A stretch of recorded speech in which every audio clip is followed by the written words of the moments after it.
विद्यार्थ्यांनो, algebra of statements पहिला आहे P and P is equivalent to P.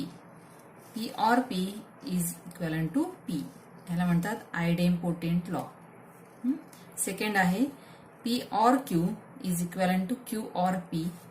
P and Q is equivalent to Q and P. म्हणजे इथे काय केलं, पी आणि क्यू जरी दोन्ही इंटरचेंज केले आपण तरी तो सेमच येतो.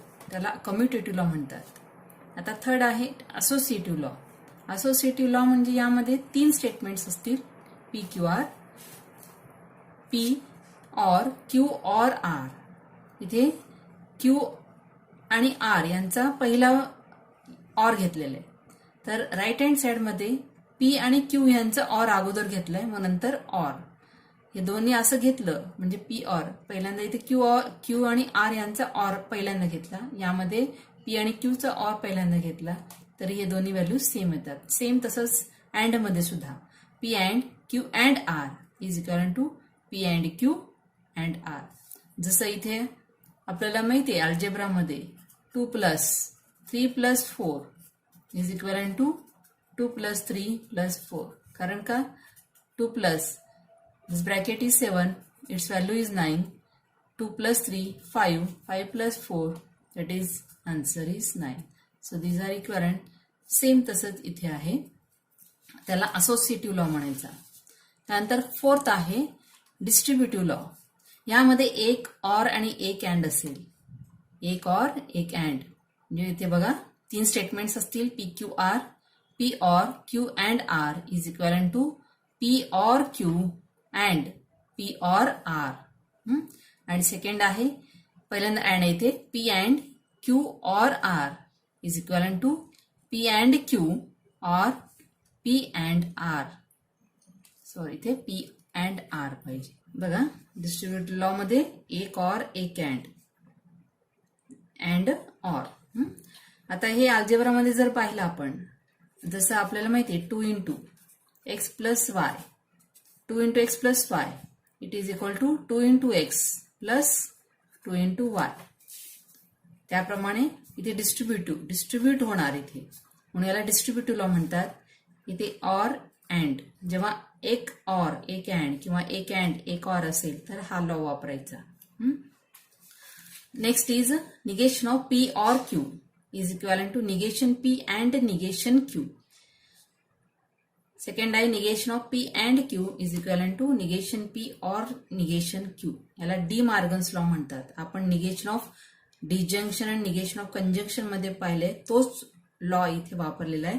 निगेशन जेव्हा असेल तेव्हा हा लॉ वापरायचा, डी मार्गन्स लॉ. कसं येणार, ब्रॅकेटच्या बाहेर जर निगेशन असेल तर सेपरेट निगेशन येणार दोन्हीला, आणि ऑरचा अँड लिहायचा, अँडचा ऑर लिहायचा. सेपरेट निगेशन आणि कंजंक्शनचा डिजंक्शन, डिजंक्शनचा कंजंक्शन लिहायचं. आता सिक्स्थ आहे identity law. P and T is equal to P. P and F is equal to F. हे दोन्ही अँडचे आहेत. एकदा पीचा टी बरोबर अँड, एकदा एफ बरोबर अँड. त्यानंतर इथे ऑर आहे, P or F is P, P or T is equal to T. आता हे जे आहे ते मी प्रूव्ह करून दाखवते तुम्हाला, ट्रूथ टेबलने प्रूव्ह करून दाखवते. बघा पहिला पी अँड टी, पी आणि टी. पी चे स्टेटमेंट्स काय येतात, काय घ्यायचे, टी एफ घ्यायची. T means truth value is T, हे दोन्हीचे टी येणार. आता यांचा अँड पी अँड टी, बघा पी अँड टी या दोन्हीचा अँड, या दोन्हीचा अँड काय येणार, T and T is T. And मध्ये एक जर एफ असेल तर एफ येणार, म्हणजे F and T is F. आता टी एफ म्हणजे कोणता दिसतो आपल्याला, पी दिसतो, म्हणून P and T is equal to P. त्यानंतर P or F, sorry P and F. आता एफ म्हणजे काय येणार, एफ म्हणजे दोन्ही truth values F.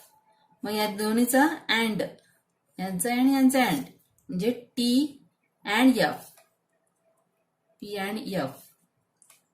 T and F is F, F and F is F. बघा एफ म्हणजे एफ येतो, म्हणून काय P and F is F. याचं ट्रूथ व्हॅल्यू कोण विचारणार नाही तुम्हाला, फक्त आपण हे लक्षात ठेवायचं. P and T is P, P and F is F, P or F is P, P or T is T. हे पण असंच आपल्याला शोधत करता येईल. Next 7 is P or negation P is T, P and negation P is F. यामध्ये हे सुद्धा आपल्याला प्रूव्ह करता येईल ट्रूथ टेबलने. P or negation P, P चे truth values T F, negation P चे truth values F. Negation P म्हणजे याचा टीचा निगेशन एफ, एफचा निगेशन टी. आता या दोन्हीचा or, P or negation P, P or negation P, या दोन्हीचा or, T or F, or T or F, T or F is T. कारण ऑर मध्ये एक जरी टी असेल तरी टी येणार. And F or T is T. बघा दोन्ही टी आलेले आहेत म्हणून इथे P or negation P is T येणार, टी लिहायचं. त्यानंतर यांचं and, P and negation P, P and negation P यांचं अँड. अँड मध्ये काय असतं, एक जरी एफ असेल तर एफ येणार म्हणून T and F is F, F and T is F. दोन्ही एफ आहेत, दोन्ही एफ म्हणजेच एफ. येणार P and negation P is F. असं आपल्या ट्रूथ टेबलने हा प्रूव्ह करून दाखवता येतं. मी हे दाखवलेलं आहे. फक्त हे आपण लॉज सगळे लक्षात ठेवायचे आहेत.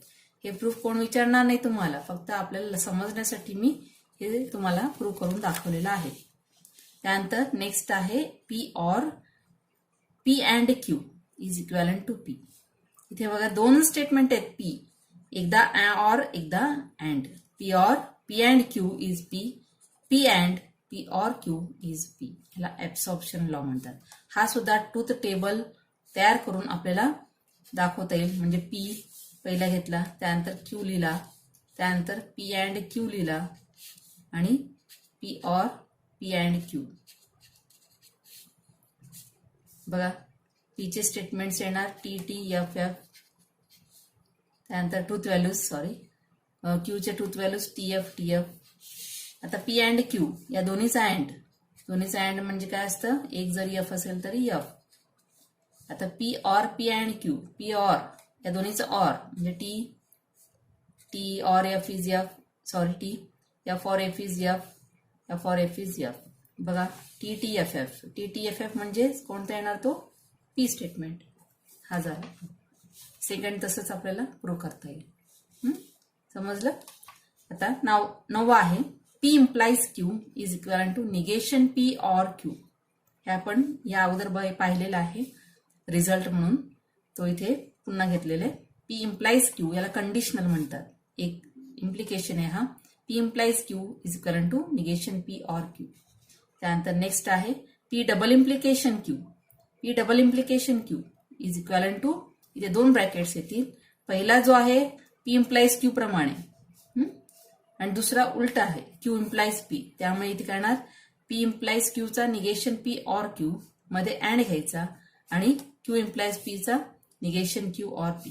बघा P double implication Q is equal to P implies Q and Q implies P.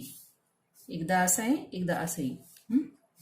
Negation P or Q and negation Q or P ला बाय कंडिशनल लॉ म्हणतात. असे हे सगळे लॉज वापरून आपल्याला पुढचे एक्झाम्पल सॉल्व्ह करायचे.